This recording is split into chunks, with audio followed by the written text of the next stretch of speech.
Good morning everyone. आज मैं, क्योंकि इसके बाद दिवाली की छुट्टी स्टार्ट हो जाएगी, इसलिए मैं कोई चैप्टर को बीच में फंसाना नहीं चाह रही हूँ। तो मैं चाह रही हूँ आज एक छोटा सा चैप्टर फिनिश कर दें जो इम्पोर्टेंट भी है और जिसके बारे में जनरली आप लोग को पता भी नहीं होता है। ठीक है, चैप्टर का नाम लिखो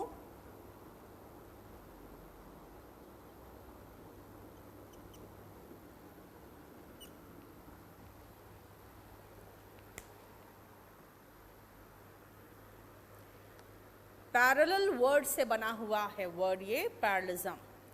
पैरेललिज्म का मतलब होता है कि आप किसी भी चीज़ को किसी दूसरे से कंपेयर करते हो या बैलेंस करना चाहते हो तो दोनों सेम लेवल पे होना चाहिए। चलिए मैं आपको लाइव एग्जांपल देती हूँ लाइव से। जनरली आप देखते हो जो हमें रिजर्वेशन पॉलिसी की बात हुई तो रिजर्वेशन में कहा गया कि कंपैरिजन बिटवीन इक्वल्स होना चाहिए, तभी कुछ लोग जिनका पढ़ाई लिखाई में बहुत वो पिछड़े हुए थे क्योंकि उनके पूर्वज कभी पढ़े नहीं और उनको हमेशा बहुत मीनियल निम्न दर्जे के जॉब्स करने पड़े, तो उनको एक लेवल पे ला कर रख दिया गया। कैसे लेवल पे लाया गया? उनको एक्स्ट्रा कुछ मार्क्स अलग से प्रोवाइड कर दिए जाते हैं, है ना, और आपके बराबर खड़ा करके फिर उनको रिजर्वेशन दिया गया। जब आपका कल क्या है रिजल्ट आया कल, जनरल का 433 तो ओबीसी को 400 में ही हो गया, है ना, एसटी का 327 में ही हो गया। इसका मतलब है कि एसटी वाले को लगभग 75 मार्क्स एक्स्ट्रा दिया गया है ताकि वो 400 वाले ओबीसी से मुकाबला कर सके। तो ये क्या है? कंपैरिजन बिटवीन इक्वल्स करना पड़ा उनको। क्यों? क्योंकि उनको बराबर के लेवल में लाके ही कंपेयर कर सकते हो ना। उसी तरह से आप पाओगे आपके पेरेंट्स भी हमेशा शादी के लिए कहते हैं अपने जाति का, अपने धर्म का होना चाहिए, क्योंकि उनका भी मानना यही है कि आप तब एक इक्वल लेवल पे सोचोगे और आपके जो दिमाग है, आपकी मानसिकता, आपकी ज़िंदगी एक इक्वल लेवल पे होगा। इसलिए कई बार वो कहते हैं अपने बराबरी में शादी करो, अपने से नीचे या अपने से ऊपर मत करो, क्योंकि वो आपके मेंटल स्टेटस को समझेगी। सेम चीज़ इंग्लिश में लागू होता है कि इंग्लिश का कहना है कि अगर हम नाउन का कंपैरिजन कर रहे हैं तो नाउन को नाउन से नहीं तो प्रोनाउन से करो। अगर आप एडजेक्टिव का कंपैरिजन कर रहे हो तो एडजेक्टिव से करो। आपके देखो सिनोनिम एंटोनिम में भी आपको अगर नाउन दिया रहेगा ना तो उसका मीनिंग भी नाउन में ही रहेगा। इसका मतलब है कि हमेशा कंपैरिजन बिटवीन इक्वल्स होता है। इसीलिए पैरेललिज्म का मीनिंग ही लिख दो, कंपैरिजन बिटवीन इक्वल्स। अब क्वेश्चंस कैसे आते हैं इसमें मैं आपको दिखा दूं। कोई क्वेश्चन पूछना है तो बताइए। वॉल्यूम इंक्रीज करने कह रहा है, हो गया। चलो सेंटेंसेस लिखो।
पहले ये 5 सेंटेंसेस में आओ, फिर समझाते हैं।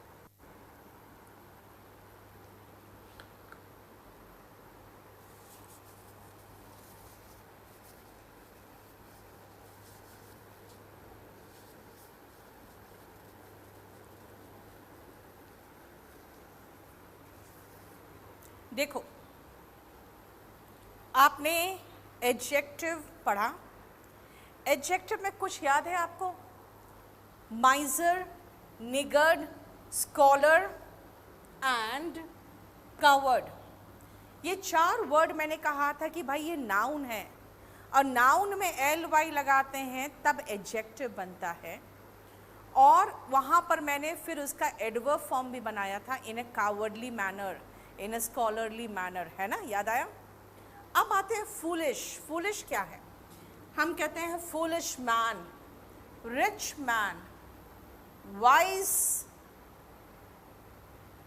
देख रहे हो ना, वाइज क्या? अगर मैं कहूँ वाइज मैन, इसका मतलब है foolish man, rich man, wise man. Man हो गया नाउन, तो नाउन की विशेषता कौन बताता है? एडजेक्टिव। यानी ये तो एडजेक्टिव है, एडजेक्टिव, ये तीनों आपका एडजेक्टिव है। हो गया? अब याद करो, मैंने आपको पढ़ाया है एडवर्ब में कि माइजर नाउन है, और नाउन में एल वाई लगता है तब वो एडजेक्टिव बनता है। ये तीनों,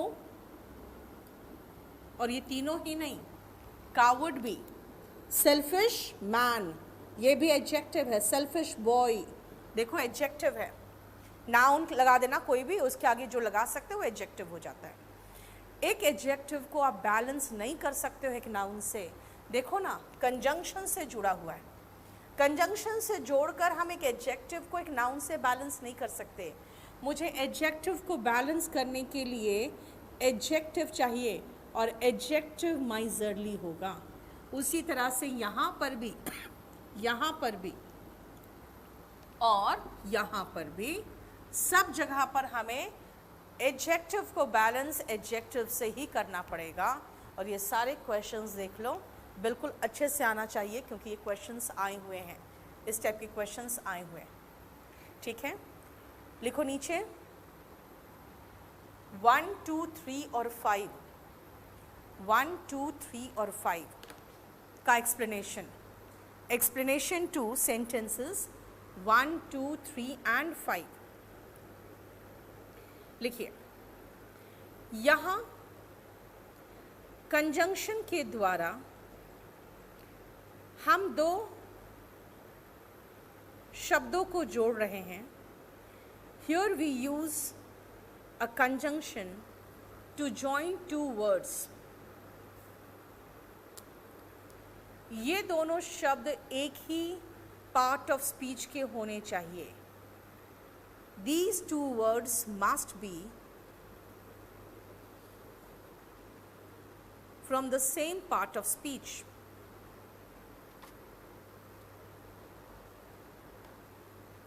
सामान्यता, जनरली,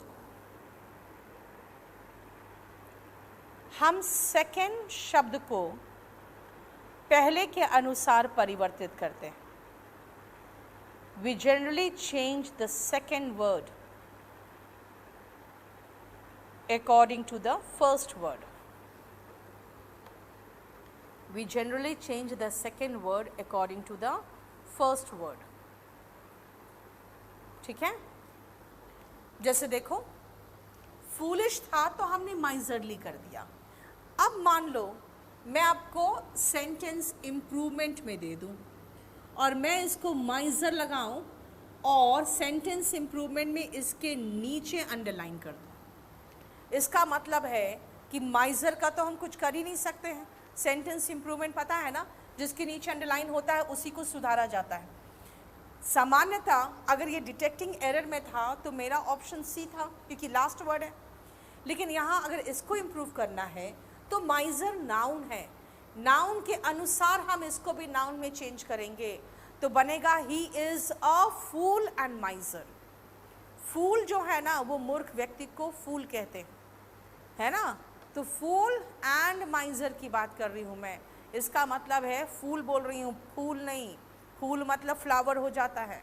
फा हिंदी वाला है और इंग्लिश फ है। हिंदी फा में आपके होठ चिपकते हैं, ध्यान रखना। इसलिए अगर फूल बोलोगे तो वो फूल का मतलब फ्लावर हो गया। यहाँ मैं फूल बोल रही हूँ। देखो, ही इज़ अ फूल, इसका मतलब हो गया नाउन ले लिया। क्यों? क्योंकि सेकंड नाउन है। अब कहोगे रिच, तो रिच का तो मैं रिच बना ही नहीं सकती हूँ कुछ नाउन। फिर मुझे लिखना पड़ेगा she is a rich, she is a rich women and but a niggard, but niggard. इसका मतलब है ना, मुझे रिच का नाउन फॉर्म नहीं तो रिच वुमेन लगाना पड़ा, क्योंकि वुमेन को फिर मैं बैलेंस करना चाहूँगी। इसीलिए जनरली आपको ये डिटेक्टिंग एरर में आता है। जब हम किसी एडजेक्टिव का नाउन बना सकते हैं ना, तभी वो डिटेक्टिंग एरर छोड़ के सेंटेंस इंप्रूवमेंट में आ सकता है। वरना वाइज का अब नाउन बनाओगे तो विजडम होगा, लेकिन अगर रोहन की बात मैं करूँगी तो रोहन एक व्यक्ति है, उसको मैं वाइज मैन ही कह सकती हूँ, ठीक है ना। इसीलिए मुझे यहाँ पर लगाना पड़ेगा Rohan is vice and scholarly. Clear? बताओ कोई प्रॉब्लम?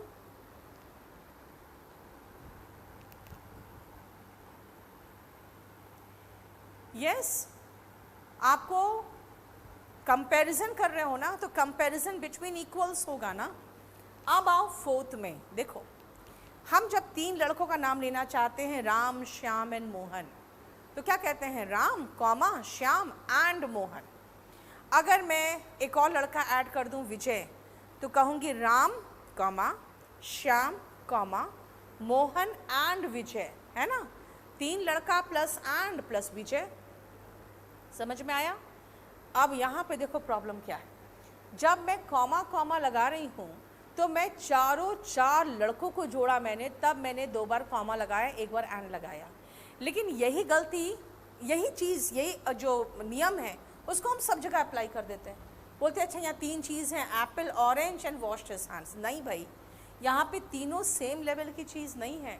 यहाँ पे ये 2 सेम लेवल की चीज़ है और तीसरा तो एक एक्शन है।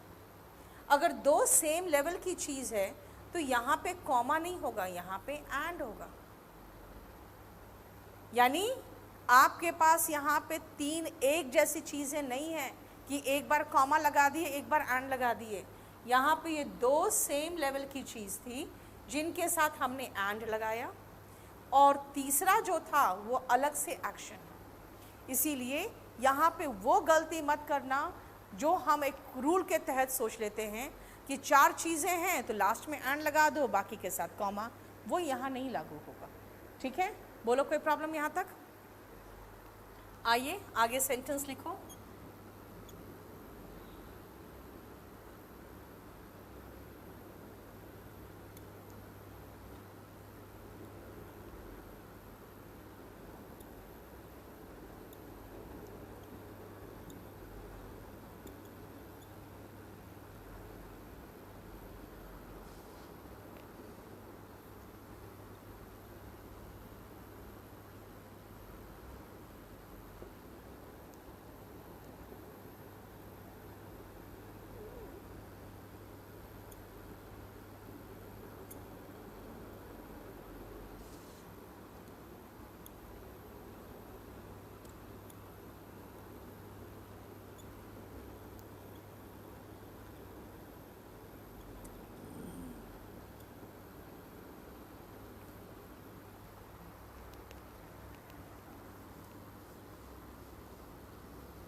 अब आओ, हमें तो ये ठीक लग रहा है ना, स्लोली, फास्टली।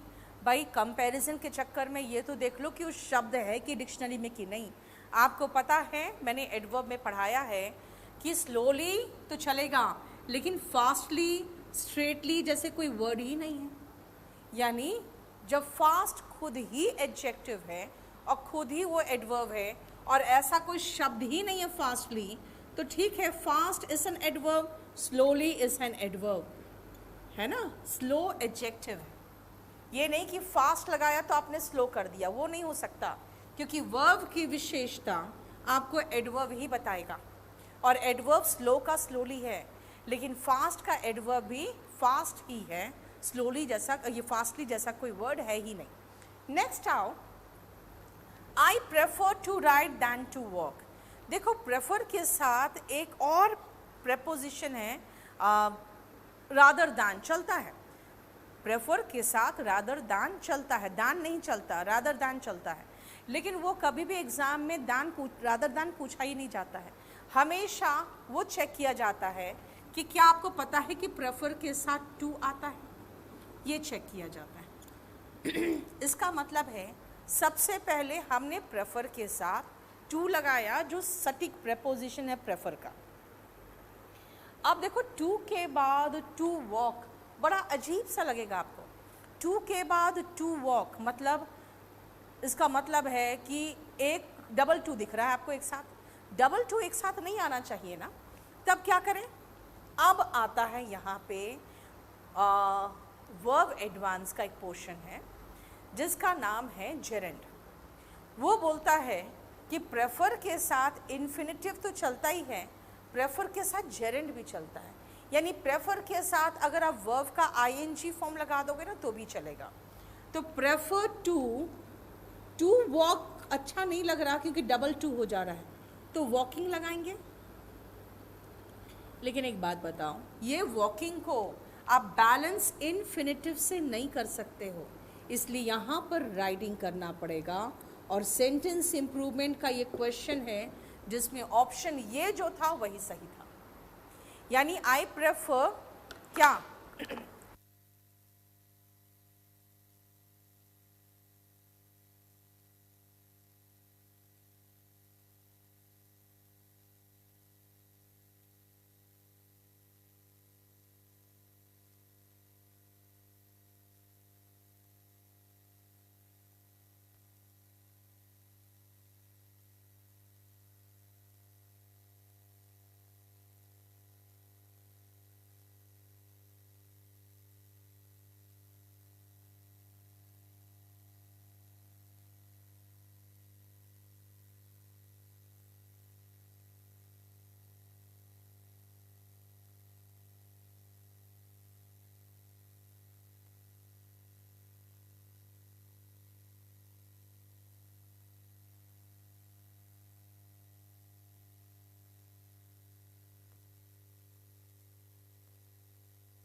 हो गया।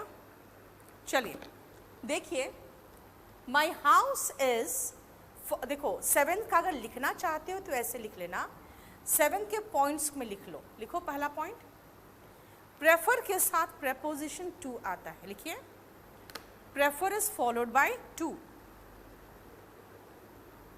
दूसरा लिखो पॉइंट फिर इसमें, टू के बाद इन्फिनिटिव, टू के बाद फिर टू प्लस वर्ब का बेस फॉर्म, इसको हम इन्फिनिटिव कहते हैं। वर्ब का बेस फॉर्म है ये, ठीक है, फर्स्ट फॉर्म नहीं होता है, बेस फॉर्म होता है। टू के बाद इन्फिनिटिव लगाने से डबल टू हो जाता है। टू के बाद इन्फिनिटिव लगाने से टू डबल हो जाता है। If we use infinitive after two, we have double to. अतः hence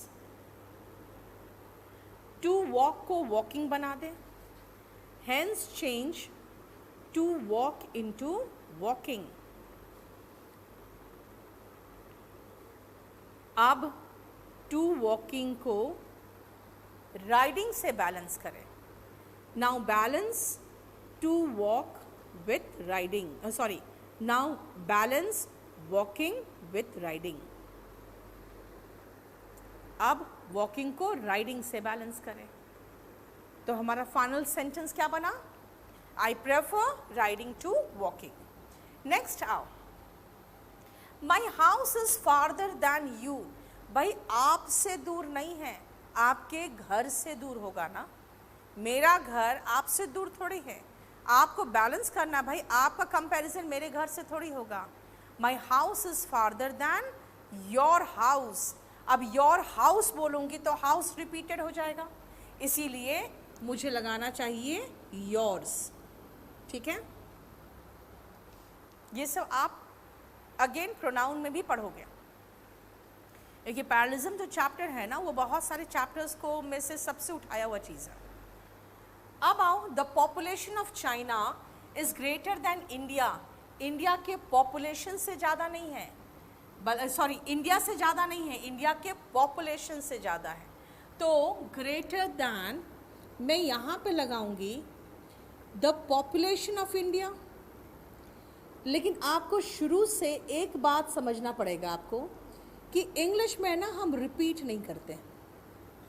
पॉपुलेशन ऑफ इंडिया हम इंग्लिश में रिपीट नहीं करते हैं। क्यों? अरे रिपीट से बचना ही तो था, रिपीटिशन से बचना था, तभी तो पूरा प्रोनाउन बना कि नाउन के रिपीटिशन से बच के प्रोनाउन का प्रयोग करें। यानी द पॉपुलेशन ऑफ इंडिया आपको पॉपुलेशन ऑफ का रिपीटिशन दे रहा है, तो हमें क्या लगाना चाहिए कि इंडिया के पॉपुलेशन से ज़्यादा है, तो द पॉपुलेशन के बदले में आप प्रोनाउन लगा लेंगे दैट ऑफ इंडिया। ठीक है, लेकिन देखो ये जो दैट है, आप ध्यान से देखना, स्लम्स की बात कर रही हूँ कि जो मुंबई के स्लम्स है ना, वो उतने ही खराब है जितने कि दिल्ली के स्लम्स, उतने ही बुरी हालत में जितने कि दिल्ली में नहीं, दिल्ली के स्लम्स। एज अब स्लम्स की बात कर रहे हैं, अगर आप यहाँ दैट लगा दोगे तो स्लम्स प्लूरल नाउन है, प्लूरल नाउन को हटाना है तो प्लूरल प्रोनाउन से हटाओगे। पॉपुलेशन सिंगुलर वर्ड है, पॉपुलेशन जनसंख्या, ये सिंगुलर नाउन है ना, तो दोस ऑफ दिल्ली होगा क्योंकि स्लम्स का कंपैरिजन कर रहे हैं। यानी हम मुंबई के स्लम्स को दिल्ली से कंपेयर नहीं करते हैं, दिल्ली के स्लम्स से कंपेयर करेंगे। हम चाइना का पॉपुलेशन इंडिया से कंपेयर नहीं करेंगे, इंडिया के पॉपुलेशन से कंपेयर करेंगे। लेकिन यहाँ पे जो प्रोनाउन लगाओगे वो भी निर्भर करेगा कि नाउन क्या है। नाउन प्लूरल है तो प्लूरल प्रोनाउन लगाओगे दोस्त, और नाउन सिंगुलर है पॉपुलेशन, तो हमें सिंगुलर प्रोनाउन चाहिए। Clear?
Yes, the streets around Delhi are better than those around, होगा ना फिर, दोस अराउंड पटना। क्यों? क्योंकि स्ट्रीट्स अराउंड दिल्ली लिखा हुआ है, तो आपको अराउंड को अराउंड से बैलेंस करना पड़ेगा ना। आप दिल्ली के अराउंड जो स्ट्रीट्स है वो पटना के अंदर के स्ट्रीट से थोड़ी बैलेंस करोगे फिर।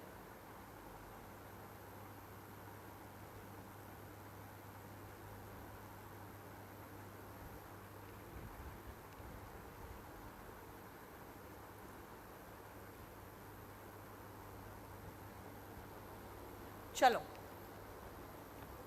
We get ₹10,000 for boarding and lodging. ठीक लग रहा है आपको? क्योंकि boarding ING and lodging ING. अब ये वर्ड ही गलत है तो क्या करेंगे, यहाँ पर ये पैरेललिज्म का रूल फिट करना मुश्किल हो रहा है।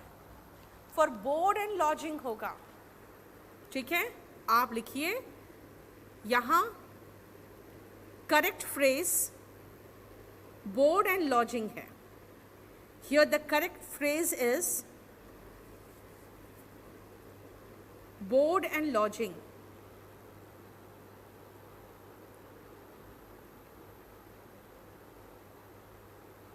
ठीक है, बोर्ड एंड लॉजिंग का मीनिंग लिख लो।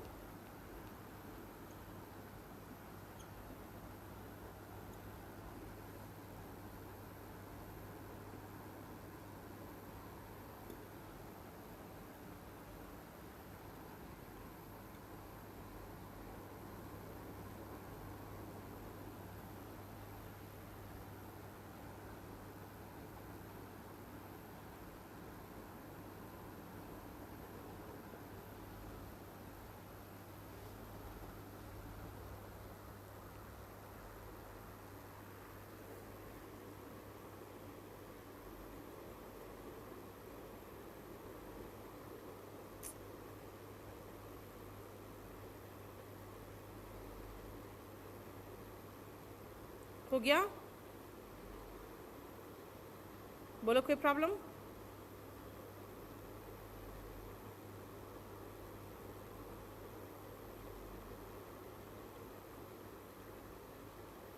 Now come to the next one. It is time for action and not for words. For action को आप बैलेंस करोगे for words से कि ये काम करने का समय है, शब्दों का समय नहीं है। टाइम फॉर वर्ड्स होगा, है ना। His income is less than, उसके वाइफ से नहीं कम है, उसके वाइफ के इनकम से कम है। और लिविंग के साथ हम एपोस्ट्रोफी एस लगाते हैं। आप कहोगे हम इंडियाज पॉपुलेशन क्यों नहीं बोल दिए? क्योंकि इंडिया इज नॉन लिविंग। हम जनरली नॉन लिविंग के साथ एपोस्ट्रोफी एस नहीं लगाते, लिविंग के साथ लगाते हैं। इसलिए लिखना यहां वाइफ लिविंग पर्सन है। Here wife is a living person, इसीलिए एपोस्ट्रोफी एस का प्रयोग करें। Hence use apostrophe S. आगे लिखो, इंडिया एवं दिल्ली, इंडिया एवं दिल्ली नॉन लिविंग है। India and Delhi are non living things, अतः हेंस वहाँ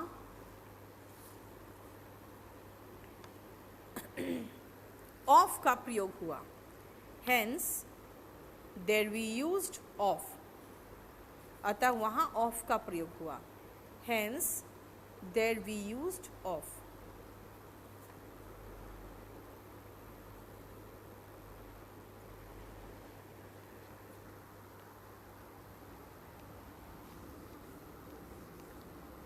oh sorry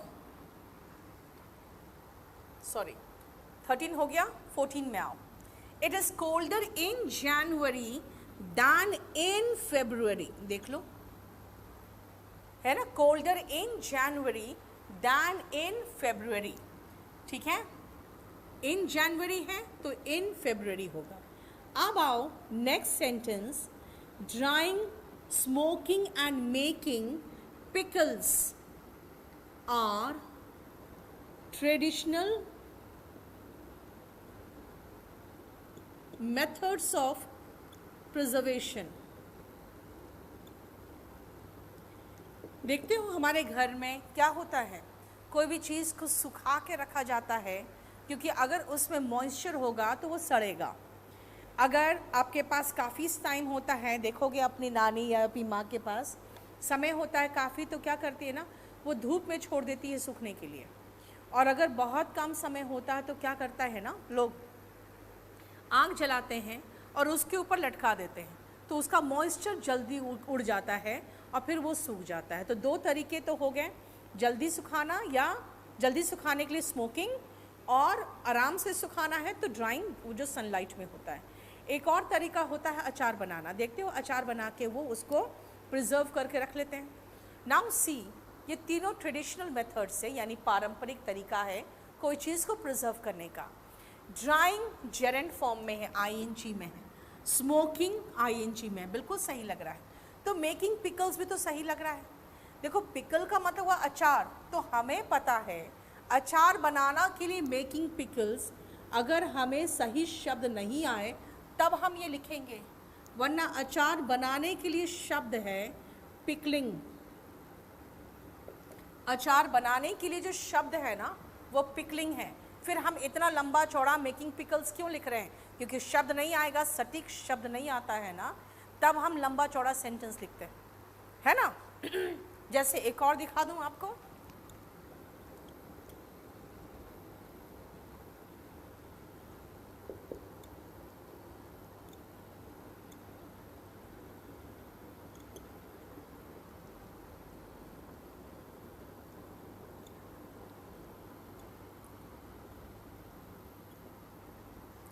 drinking and gaming made him a pauper. देखो ध्यान से, शराब पीने और जुआ खेलने से वो बिल्कुल दिवालिया हो गया. पॉपर का मतलब दिवालिया. अब जैसे हम कहते हैं जुआ खेलना, तो एग्जैक्ट वर्ड जो लोगों को पता है वो है गैम्बलिंग. भाई गेमिंग भी सेम मीनिंग है, ये भी बिल्कुल सही है, क्योंकि इसका मतलब ही है जुआ खेलना. गैम्बलिंग, गैम्बलिंग फेमस वर्ड है, लेकिन गेमिंग भी तो सही वर्ड है, इसलिए यहाँ नो एरर है. यहाँ कोई गलती नहीं है.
हो गया?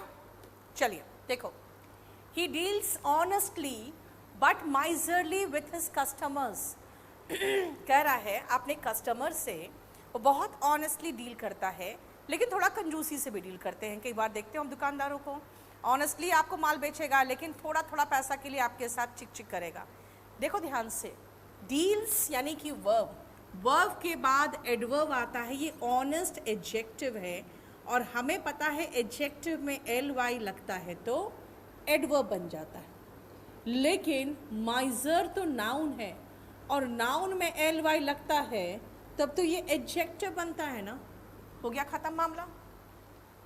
तो क्या करें ऐसे कंडीशन में he deals honestly but in a miserly manner. याद है ना, एडवर्ब को माइजरली, निगर्डली, कावर्डली और स्कॉलरली का मैंने बताया है। ये सब एडजेक्टिव इसका एडवर्ब बनाने के लिए इन अ और फिर इन शब्दों को लगा के मैनर लगाना पड़ेगा, है ना। A student who is diligent, dictionary में देखो डिलिजेंट का मतलब एडजेक्टिव होगा, सिंसियर एडजेक्टिव है, एंड स्कॉलर गड़बड़ हो गया, स्कॉलर नाउन है। अब इस नाउन को एडजेक्टिव बनाना है तो ly लगाओ, तब जाके ये एडजेक्टिव बनेगा। अब एडजेक्टिव बना, है ना, यानी डिलिजेंट, सिंसियर एंड हम कंजंक्शन से जोड़ रहे हैं तो तीनों को एक लेवल में रखेंगे ना, तभी तो पैरलिज्म आपका फुलफिल होगा। Rule is respected everywhere. Soldiers में क्या क्या होना चाहिए, सिंसियरली ने सिंसियरिटी, लॉयल्टी, सिंसियरिटी नाउन हुआ, लॉयल्टी एंड अगेन हमें नाउन चाहिए ब्रेवरी। इसका मतलब आपको ये भी आना चाहिए क्या, अगर मैं फ्रेंड कहूँ तो उसका एडजेक्टिव फॉर्म क्या होगा, फ्रेंडली, है ना। उसका वर्ब फॉर्म क्या होगा, बी फ्रेंड। लॉयल, इसका नाउन फॉर्म लॉयल्टी। लॉयल क्या है, लॉयल एडजेक्टिव है। अब सिंसियर तो सिंसियरिटी होता है ना, और सिंसियर का एडवर्ब फॉर्म तो सिंसियरली होगा। तो आपको वर्ब, एडजेक्टिव, एडवर्ब, नाउन ये सारे फॉर्म्स आने चाहिए, जो मैं आपको बाद में एक लिस्ट बना के आपको दे दूंगी, ठीक है। जो कॉमन वर्ड्स है उसका ही लिस्ट बना के दूंगी आपको। दे हैव, जैसे कहते हैं ना सरकार और स्टेट गवर्नमेंट्स के पास मल्टीप्लेक्स के लिए तो प्लेस है, लेकिन पार्क के लिए प्लेस नहीं है। For parks, they have place for multiplexes but not for parks. किसी लॉयर की बात हो रही है, this lawyer accepts cases that are worthy and that she thinks, देखो ये लॉयर उन केसेस को एक्सेप्ट करती है जो इस लायक है कि एक्सेप्ट किया जाए और जो वो सोचती है कि जीत जाएंगे, यानी कि दैट दोनों आना चाहिए, that are worthy and that she thinks she can win, क्योंकि हम यहाँ पे उन केसेस की बात कर रहे हैं जो इस लायक है और जो उससे लगता है कि वो जीत जाएगी, है ना। जैसे अभी एडजेक्टिव एडवर्ब में मैंने काफ़ी पैरलिज्म दिखाया आपको, वैसे प्रोनाउन में बहुत पैरलिज्म होगा, वैसे कंजंक्शन में पैरलिज्म होता है। अब आओ कंजंक्शन में, अगर मैं कहूँ नॉट ओनली इंडिया तो बट ऑल्सो पाकिस्तान सोचूंगी मैं, बट ऑल्सो द यूएस सोचूंगी ना।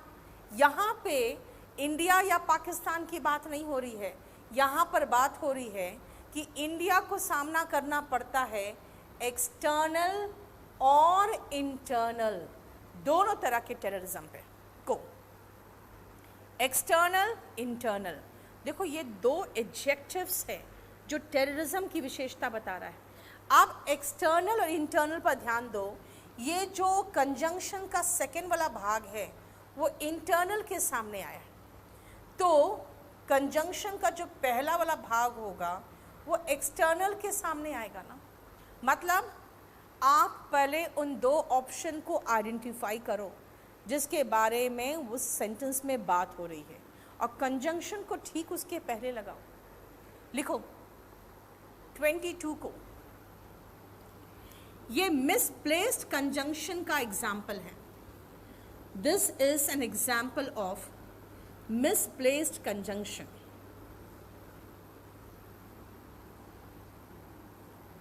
वाक्य में मौजूद दो सिमिलर पार्ट्स ऑफ स्पीच को पहचाने। Identify the two similar parts of speech in the given sentence, और and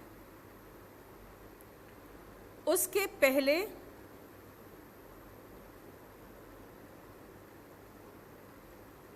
और उसके पहले कंजंक्शन के जोड़े को लगाए and put the pair of conjunction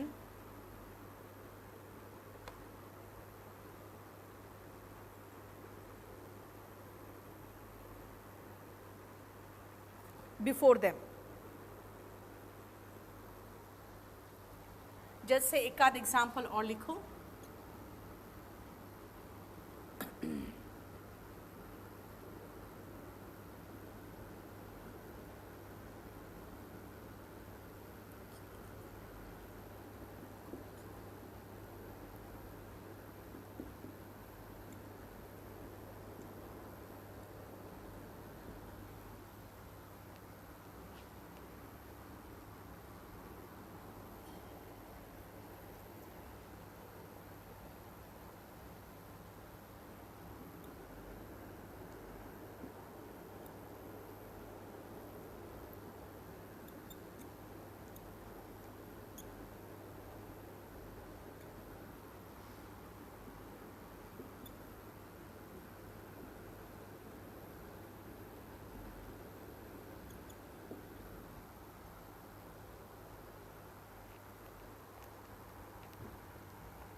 twenty one समझ में नहीं आया? मैंने कहा ये लॉयर एक्सेप्ट करती है केसेस जो लायक हो और जो वो समझती है कि वो जीत जाएगी, है ना। क्योंकि यहाँ पर आप उन केसेस का जिक्र करना ज़रूरी है ना, कि केसेस उन केसेस को जो वो सोचती है कि वो जीत जाएगी, राइट। सॉरी, कीप है ये, कीप ईदर क्वाइट और गो अवे। देखो, या तो चुप रहो या जाओ, और के बाद अगर वर्ब है तो ईदर के बाद ये एडवर्ब, ये एडजेक्टिव क्वाइट नहीं आएगा, बल्कि वर्ब ही आना चाहिए। तो ईदर को उठा के यहाँ बिठाओ। मैंने क्या कहा, आइडेंटिफाई करो वो दो पार्ट्स ऑफ स्पीच जिसका जिक्र हो रहा है। तो यहाँ पे सेकेंड जो कंजंक्शन का सेकेंड वाला भाग है ना, वो आपको बता देगा। और के बाद गो है, गो मतलब वर्ब है। इसी तरह से यहाँ भी बता देगा। बट ऑल्सो के बाद इंटरनल है, तो फिर एक्सटर्नल बच गया हमारे पास। यहाँ पर भी गो है, तो गो के अलावा वर्ब जो है कीप है। अब आओ, not only he bakes cakes but also sells, मतलब बेचने की बात हो रही है, वर्ब। तो मुझे दूसरा वर्ब चाहिए, वो बेक है। इसका मतलब he not only bakes cakes but also sells them, ना ही सिर्फ बेक करता है बल्कि बेचता भी है। अब मैं ये कहूँ नॉट ओनली ही, तो कहोगे बट ऑल्सो शी होना चाहिए, कुछ और होना चाहिए, है ना, जो कि गलत हो जाएगा। बोलो कोई प्रॉब्लम? यहाँ पे हमें सिमिलर पार्ट्स ऑफ स्पीच को आइडेंटिफाई करना पड़ेगा और उसके अकॉर्डिंगली चलना पड़ेगा। We have finished the chapter parallelism. कोई प्रॉब्लम है तो बताओ। क्लियर? चलिए, अब हम लोग लास्ट क्लास में शीट 19 कर रहे थे और मैंने कहा था कि लॉजी मैं नेक्स्ट क्लास में कराऊंगी, तो वही लॉजी में अब आ जाते हैं।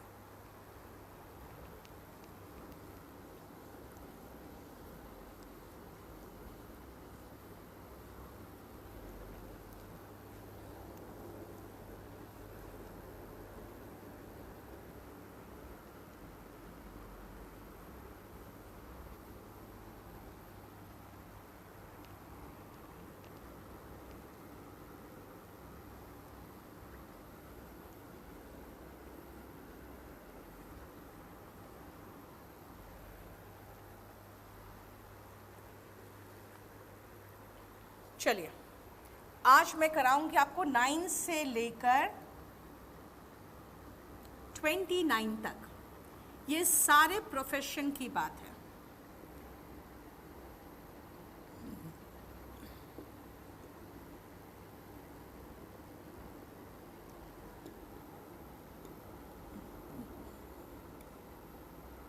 इनकी बात होगी, ठीक है?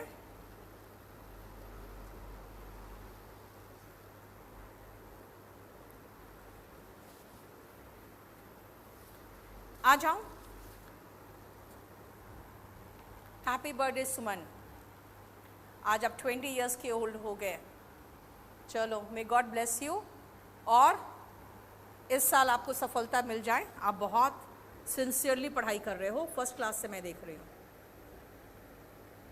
बाकी क्वेश्चंस जो हैं आपके वो लिख के रख दो। कमल, पिछले क्लास के भी क्वेश्चंस थे, सारा नहीं करवा पाई थी मैं, उसको भी सारा लगा देना। हाँ, व्हाट्सएप कर रहे हो? ओके, ठीक है, देख लेती हूँ। चलो, अब आओ 9th में आर्कियोलॉजी। देखो यहाँ पे एक वर्ड है आर्केक। आर्केक का मतलब होता है ना वेरी ओल्ड, इसका मतलब नो लॉन्गर इन यूज, यानी एक और सिनोनिम लिखना ऑब्सोलीट। ऑब्सोलीट, ये 3 वर्ड लिखो आर्केक के सिनोनिम में।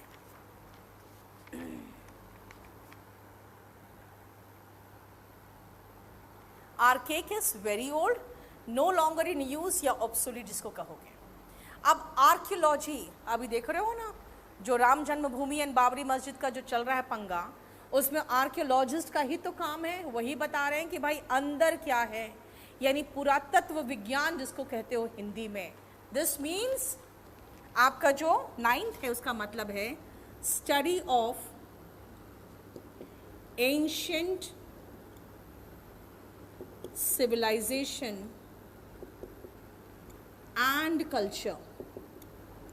पुरातत्व विज्ञान, पुराने जमाने के लोग, उनकी सभ्यता संस्कृति वो पढ़ते हैं, है ना, वही खोद के निकालते कि वहाँ पे कौन सी सभ्यता चल रही थी, वो आर्कियोलॉजी है। बोलो कोई प्रॉब्लम? 10th आओ cytology. This is study of cells, और आपको पता है सेल्स मिलके क्या बनाते हैं? टिश्यूज, वही 11th नंबर में है histology, that is study of tissues.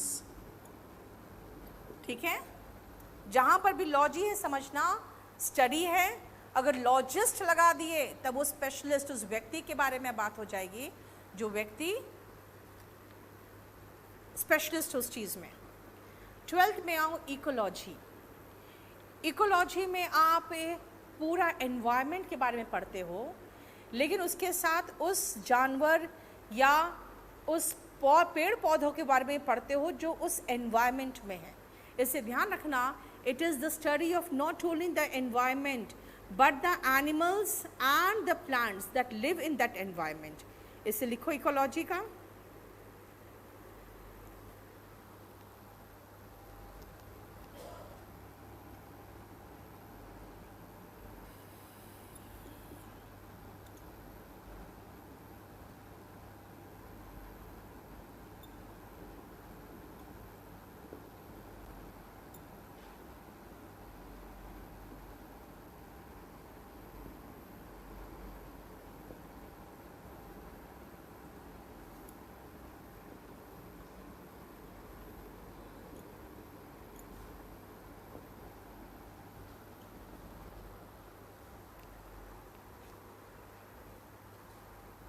क्या हुआ?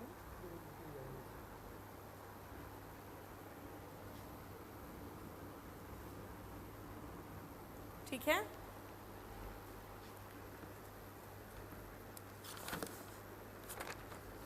नाइनटीन्थ आइए, और सॉरी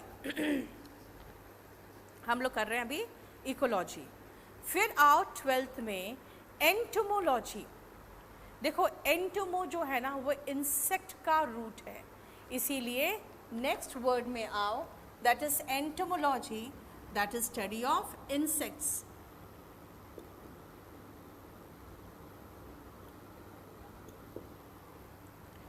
नेक्स्ट इज इथनोलॉजी। देखो ethno has come from the word ethnic, और इथनिक जो होते हैं ना वो नस्ल की बात होती है, तो इथनिक की बात करते हैं। यानी अगर मैं कहूँ यहाँ पर ये इथनिक ग्रुप रहता है, इसका मतलब है उस नस्ल के लोग रहते हैं, इसलिए ethnology is study of races, नस्ल जिसकी बात करेंगे। नेक्स्ट आओ ethology. Etho has come from the word ethics, ethics का मतलब नैतिकता, इसीलिए ethology is study of ethics. Ethics का मतलब लिखोगे नैतिकता।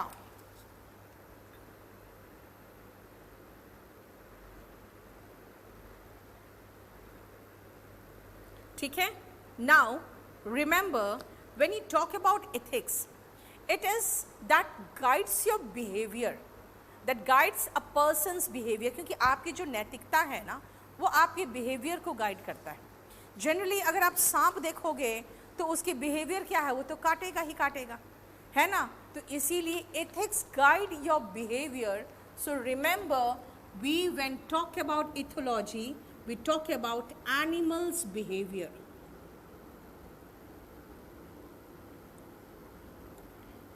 राइट, नेक्स्ट आओ 15 जियोलॉजी। देखो geo has also come from the word geography, लेकिन ज्योग्राफी में हम स्टार्स के बारे में पढ़ते हैं, एनिमल्स प्लैनेट्स के बारे में पढ़ते हैं, हम सब चीज़ के बारे में पढ़ते हैं जो भी आप फिजिकल एनवायरनमेंट देख रहे हो उससे रिलेटेड बात करते हैं। लेकिन जब आप अपने अर्थ के बारे में पढ़ोगे ना तो जनरली वो जियोलॉजी में पढ़ोगे, क्योंकि वो सिर्फ हम पढ़ा रहे हैं कहाँ, सिर्फ अपने अर्थ का। लिखो जियोलॉजी।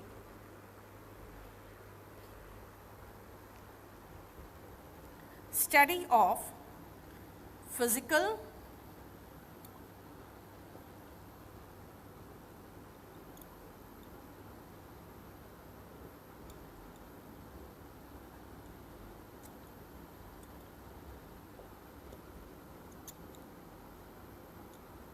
इसीलिए ज्योग्राफी में आप सारे प्लैनेट्स के बारे में पढ़ लोगे, ठीक है।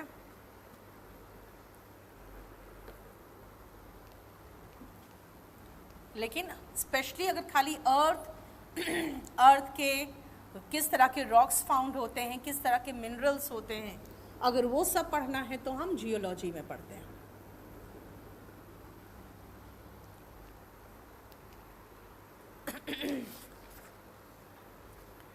सेवेंटीन्थ आओ, ओडोंटोलॉजी। ये यहाँ पे एक रूट है डोंटो। डोंटो का मतलब ही होता है टीथ।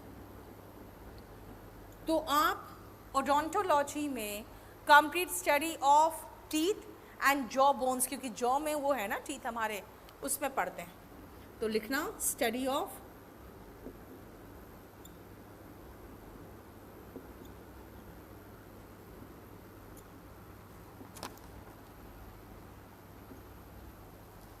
ठीक है। नेक्स्ट आओ 18 पेट्रोलॉजी। सबसे पहले पेट्रीफाई का मीनिंग दिखना। पेट्रीफाई का मतलब होता है जमना। कोई चीज़ जम जाता है ना, पेट्रीफाई होता है। कहते हैं मैं डर से बिल्कुल जम सा गया, हिल भी नहीं पाया, तो कहोगे आई वॉज पेट्रीफाइड, वहाँ पर भी होगा।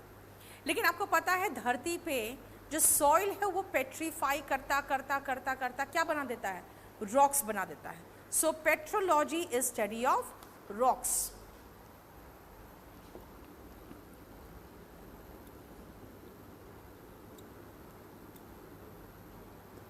ठीक है। नेक्स्ट आओ 19 सिस्मोलॉजी। हम लोग पता है रिक्टर स्केल में हम लोग अर्थक्वेक मेजर करते हैं और उसमें हम सिस्मिक रेस की बात करते हैं। तो of course seismology is study of earthquakes.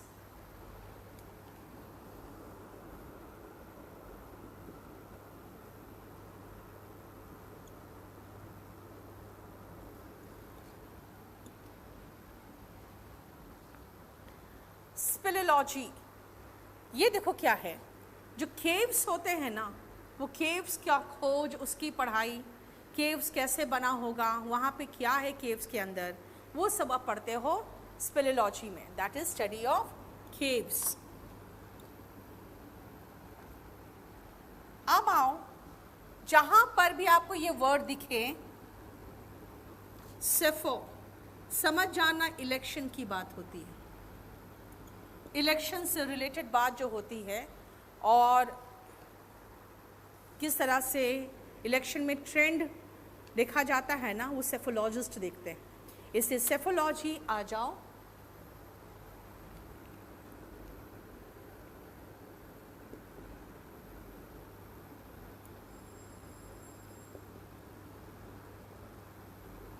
अब बड़े बड़े सेफोलॉजिस्ट फेल हो जाते हैं।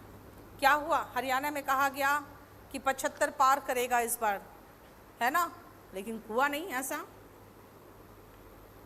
22 में आ जाओ। एटिमोलॉजी, इसको कहते हैं शब्द निर्माण विज्ञान। कैसे देख रहे हो, वही तो मैं पढ़ा रही हूँ आपको। ये रूट है, इससे ये शब्द बना है। सेफो का मतलब हो गया इलेक्शन, लॉजी मतलब स्टडी, तो इलेक्शन ट्रेंड को सेफोलॉजी कहते हैं। यही तो काम करते हैं हम एटिमोलॉजी में। That is study of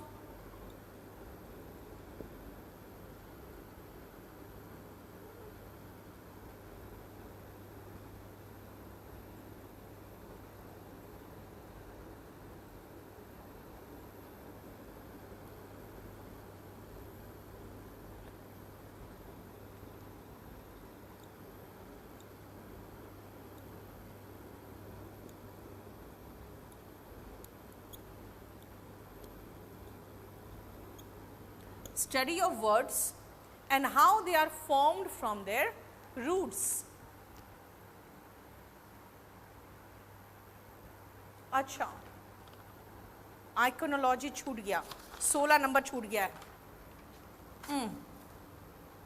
geology करवाया था कुछ, इथनोलॉजी, एक सेकेंड, एंटोमोलॉजी इस बार। ओके 12 हमारे शीट में ही गड़बड़ लिखा हुआ है, 2 12 है इसलिए गड़बड़ हुआ है। चलिए 2 12 था इसलिए गड़बड़ हो गया है। हम लोग 16 नंबर छोड़े हैं।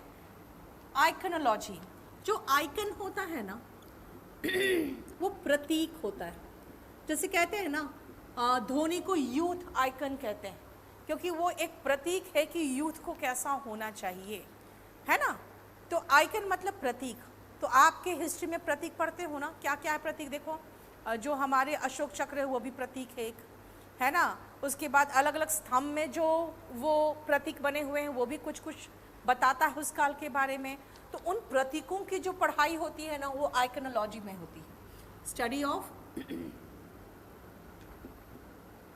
सिंबल्स, ठीक है।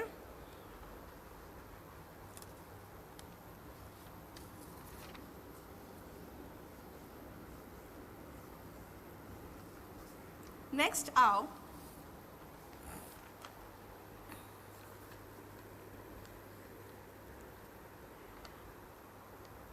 numismatism. This is study of coins.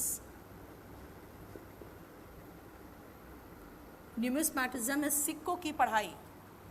फिलाटेलिज्म study of stamps, postal stamps वगैरह होते हैं ना, उसको जो कलेक्ट करते हैं उसके बारे में स्टडी करते हैं, उसको फिलाटेलिस्ट कहते हैं।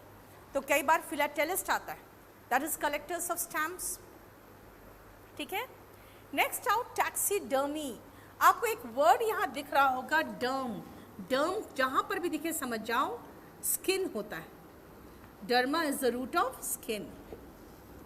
टैक्सीडर्मी में वो आर्ट है जिसमें कोई जानवर का जो आउटर उसका स्किन है उसके अंदर भूसा वगैरह भर के फिर आर्टिफिशियल आंख वगैरह लगा के उसको फिर से जीता जागता दिखा देता है। देखते नहीं पहले जो शिकारी लोग होते थे वो अपने घर में उससे सजाते थे, तो उस आर्ट को टैक्सीडर्मी कहते हैं। लिखो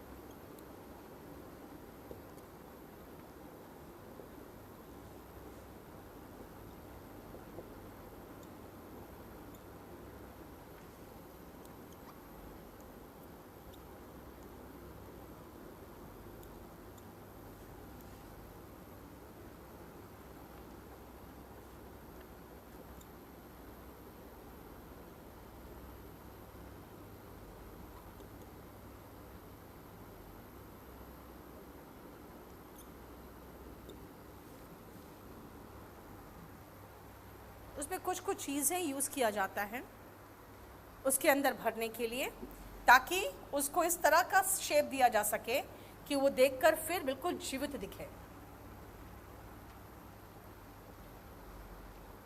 ठीक है।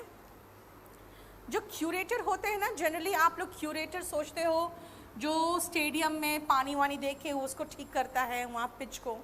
क्यूरेटर बेसिकली होता है one who takes care of the museum, है ना, इस म्यूजियम की देखभाल करने वाला।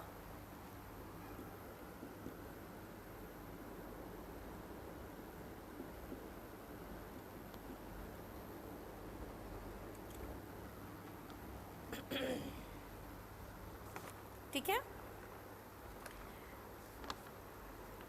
नेक्स्ट आओ लैपिडरिस्ट।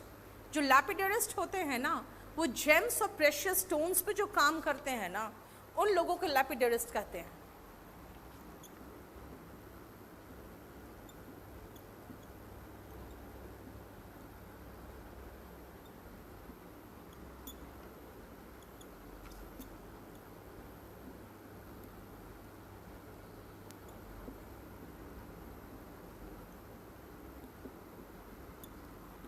ठीक है। नेक्स्ट में आओ शैंडलर। उसको कैंडल्स याद रखो ना, आप ऐसे याद रखो उसको कैंडलर, है ना, यानी कैंडल पे काम करने वाले जो होते हैं, यानी जो वैक्स के डिफरेंट आर्ट फॉर्म में उनको कैंडल्स को बनाते हैं।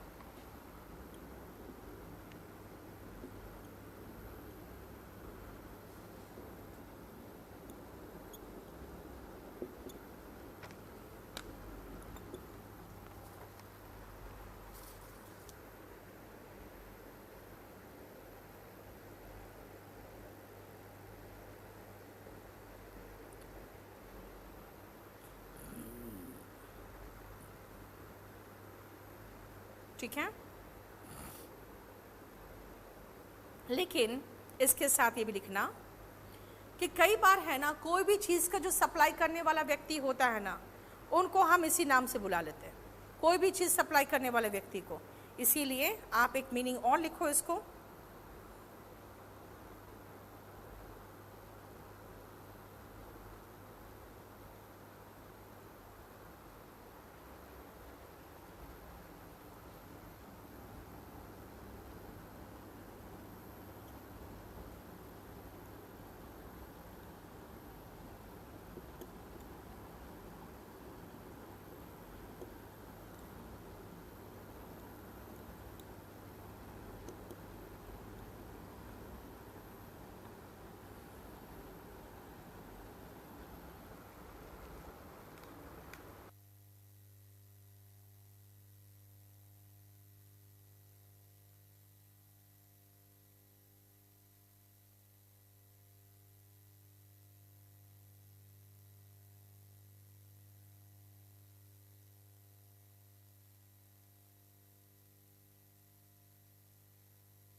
सो दिस वर्ड कैंडलर इज, एक तो कैंडल डिजाइनर बना रहा है और एक retail dealer in provisions and supplies.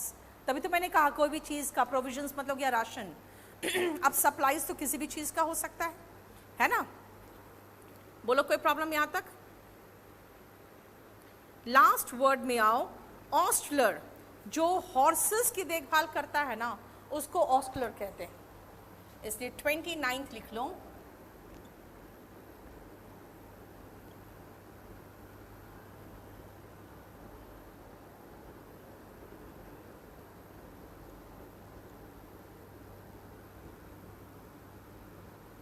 Clear? So we have done all. चलिए आज यहीं तक क्लास रहने दीजिए। हम लोगों ने फिनिश कर दिया है एक चैप्टर भी और आपका सारा प्रोफेशन भी, ठीक है। अच्छा, क्वेश्चंस दिखा दो मुझे अब क्या क्या है। I have bigger house than you have.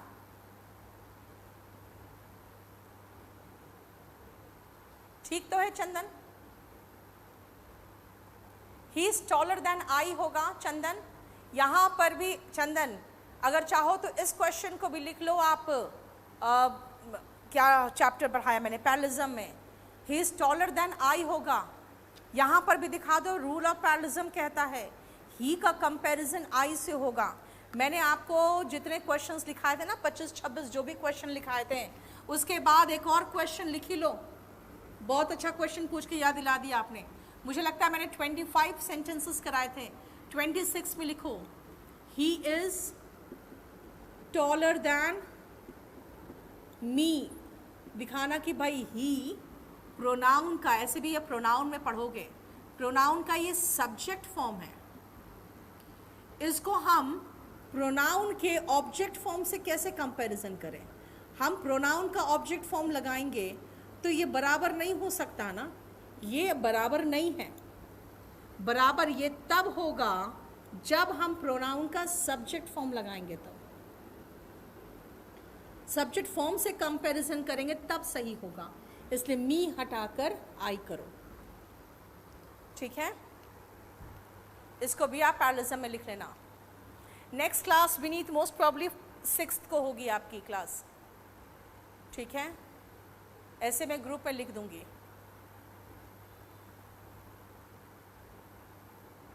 और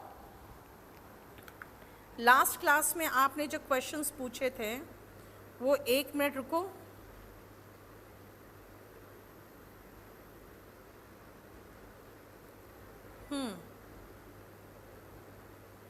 अनुज, only he knows about the nasty person Angelina.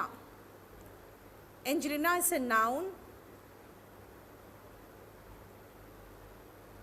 नहीं बेटा, जो पर्सन है ना वहाँ एडजेक्टिव है, नाउन है, पर्सन नाउन है, उसका नाम बता दिया गया है, एक कॉमन नाउन है और उसके बाद उसका प्रॉपर नाउन दिया गया है।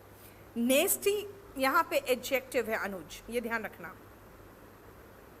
The law changed in state to allow liquor sale accordingly. Accordingly is an adverb, accordingly में ly लगाया है, ठीक है, बस इतना ही था।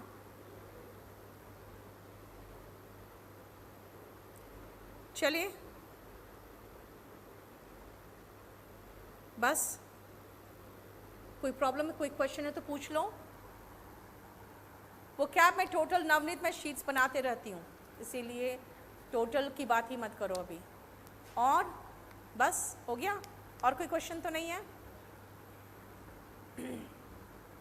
सुमन, आर्किटेक्ट तो वो है जो बनाता है, और उस फील्ड को आर्किटेक्चर का फील्ड कहेंगे ना, उस फील्ड को आप आर्किटेक्चर कहोगे। चलो, थैंक यू सो मच।